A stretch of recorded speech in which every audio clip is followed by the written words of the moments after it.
আসসালামু আলাইকুম ওয়া রাহমাতুল্লাহ। সুপ্রিয় ইসলামের আলোর দর্শক মণ্ডলী, আশা করি মহান আল্লাহ রব্বুল আলামিনের অশেষ রহমতে আপনারা সবাই ভালো আছেন। প্রিয় দর্শক, আজকে আমি আপনাদেরকে জানাবো মাত্র 1 মিনিটে করা যায় এমন কিছু আমল সম্পর্কে, যা নেকির পাল্লাতে অনেক ভারী হবে ইনশাআল্লাহ। সুপ্রিয় দর্শক, অনেকেই আছে যারা কাজের চাপে সময়ের অভাবে নামাজ পড়তে পারেন না, বিভিন্ন আমল করতে পারেন না, কোরআন তেলাওয়াত করতে পারেন না। তাদের জন্য আজকের ভিডিওটি খুবই গুরুত্বপূর্ণ, কারণ আজকের ভিডিওতে যে আমলগুলো বলবো সে আমলগুলো করতে বড়জোর 1 মিনিট বা 2 মিনিট সময় লাগবে, যা সারা জীবন কাজে লাগবে ইনশাআল্লাহ। রাসূল সাল্লাল্লাহু আলাইহি ওয়াসাল্লাম বলেছেন, সেই আমলই শ্রেষ্ঠ এবং উত্তম যা প্রতিদিনই করা হয়, যদিও তা অল্প পরিমাণ হয়। সুবহানাল্লাহ। সুপ্রিয় দর্শক, তাহলে আসুন প্রথম আমলটি জেনে নেই। প্রথম আমলটি হলো পবিত্র কোরআনের ছোট্ট 3টি সূরা, যেগুলো হলো সূরা ইখলাস, সূরা নাস এবং সূরা ফালাক। ছোট্ট এই সূরাগুলো যেগুলো আপনি 3 বার করে পড়তে পারেন। সুপ্রিয় দর্শক, আপনি জানলে অবাক হবেন, এখান থেকে একটি সূরা যেমন সূরা ইখলাস, এই ছোট্ট সূরাটি একবার পাঠ করলে পবিত্র কোরআনের 1/3 পাঠ করার সওয়াব পাওয়া যায়। সুবহানাল্লাহ। বাকি সূরাগুলোতেও অনেক সওয়াব রয়েছে।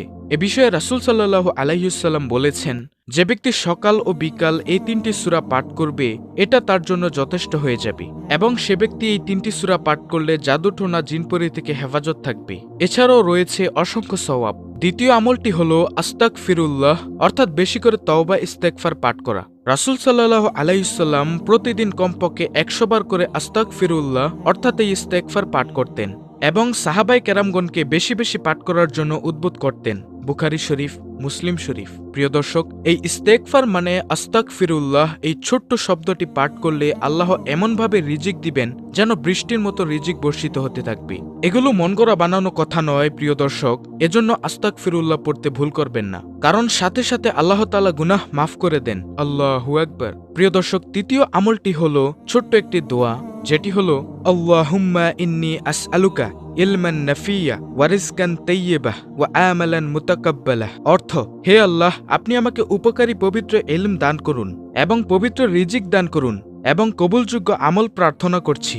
ইবনে মাজাহ, নাসাই। সুপ্রিয় দর্শক, আপনার এই দোয়াটি ফজরের পরে পড়বেন।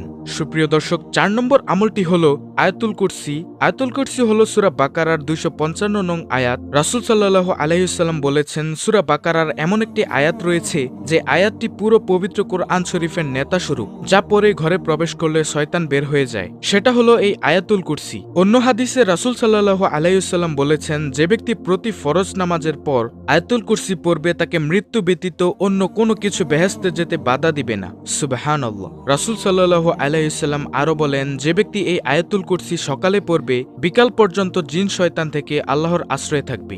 রাতে পড়লে সারা রাত আল্লাহর আশ্রয়ে থাকবে। এছাড়াও আয়াতুল কুরসি পাঠের মাধ্যমে রয়েছে অসংখ্য সওয়াব। হাকিম। প্রিয় দর্শক, 5 নম্বর আমলটি হলো ছোট্ট একটি দোয়া, সেটি হলো হাসবিয়াল্লাহু লা ইলাহা ইল্লাহু আলাইহি তাওয়াক্কালতু ওয়া হুয়া রাব্বুল আরশিল আজিম। যে ব্যক্তি দোয়াটি সকালে 7 বার, সন্ধ্যায় 7 বার পাঠ করবে, দুনিয়া আখিরাতের চিন্তা ভাবনার জন্য আল্লাহ তার জন্য যথেষ্ট হয়ে যাবে। আপনার কোনো চিন্তা পেরেশানি থাকবে না ইনশাআল্লাহ। আবু দাউদ 321।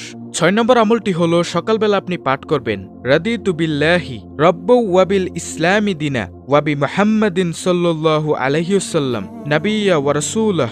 প্রিয় দর্শক, যে ব্যক্তি দোয়াটি সকালবেলা 7 বার পাঠ করবে বা 3 বার পাঠ করবে, আল্লাহ তার প্রতি সন্তুষ্ট থাকবেন, আল্লাহ তাকে সর্বদা হাসি খুশি রাখবেন। আবু দাউদ। 7 নম্বর আমলটি হলো দিনের যে কোনো সময় অথবা নামাজের পরে আপনি সুবহানাল্লাহ 33 বার, আলহামদুলিল্লাহ 33 বার, আল্লাহু আকবার 33 বার পাঠ করবেন। এই জিকিরের ফলে আল্লাহ তাআলা আপনাকে অফুরন্ত সওয়াব দান করবেন।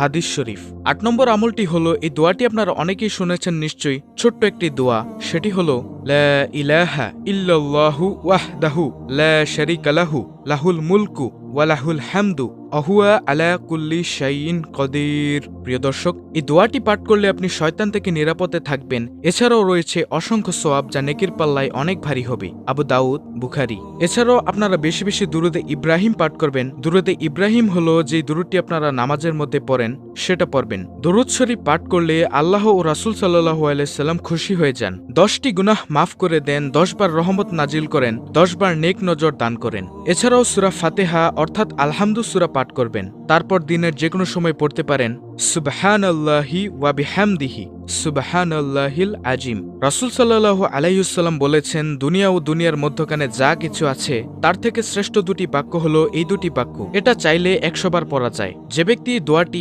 একদিনে মাত্র 100 বার পাঠ করবে তার সব গুনাহ মাফ করে দেওয়া হবে, যদিও তা সমুদ্রের ফেনা পরিমাণও হয়। প্রিয় দর্শক, ভিডিওতে বলা প্রত্যেকটি আমল আপনারা যে কোনো সময় পাঠ করতে পারেন। কাজের ফাঁকে, রাস্তা দিয়ে হাঁটার সময়, রিকশায় চলার সময়, যানবাহনে চলার সময়, অফিসের ফাঁকে, ক্লাসের ফাঁকে, অবসর সময়, যে কোনো সময় আমলগুলো করতে পারেন, যার ফলে আল্লাহ তাআলা আপনাকে অসংখ্য নেকি দান করবেন। সুপ্রিয় দর্শক, ভিডিওতে বলা দোয়াগুলো যদি আপনারা মুখস্থ করতে না পারেন তাহলে আপনারা একটু কষ্ট করে কাগজে লিখে মুখস্থ করে নেবেন, যার কারণে এই আমলগুলো করার ফলে কাল হাসরের মাঠে নেকির পাল্লায় এই আমলগুলো অনেক ভারী হবে ইনশাআল্লাহ। আল্লাহ রাব্বুল আলামিন ইসলামের আলোর দর্শক মণ্ডলীর এবং মুসলিম উম্মাহকে সুস্থতা এবং হেদায়েত দান করুন।